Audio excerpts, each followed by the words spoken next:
आपण पाहत आहात RK न्यूज, बातमी तुमची, आवाज आमचा। जयसिंगपूर स्वामी समर्थ मंदिरात गुरुपौर्णिमा उत्साहात हजारो भाविकांनी घेतले गुरुपद। पालखी मिरवणुकीने भक्तिमय वातावरण। जयसिंगपूर येथील लक्ष्मीबाई पाटील गर्ल्स हायस्कूल जवळ श्री स्वामी समर्थ दरबार मंदिरात गुरुपौर्णिमा उत्सव भक्तिभावात व उत्साहात साजरा करण्यात आला।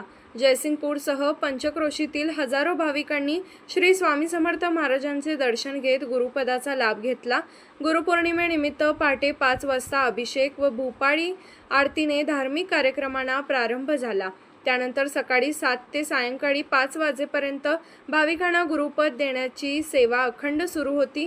दिवसभर मंदिर परिसरात भक्तींची मोठी गर्दी होती। सायंकाळी 6:30 वाजता महाआरती झाल्यानंतर हजारो सेवेकरी व भाविकांच्या उपस्थितीत पालखी मिरवणुकीस प्रारंभ झाला। मंदिर परिसराला पालखीच्या 3 प्रदक्षिणा घालण्यात आल्या। त्यानंतर उपस्थित भाविकांना महाप्रसादाचे वाटप करण्यात आले। गुरुपौर्णिमा उत्सवानिमित्त दिवसभर मंदिर परिसर भक्तिमय वातावरणाने न्हाऊन निघाला।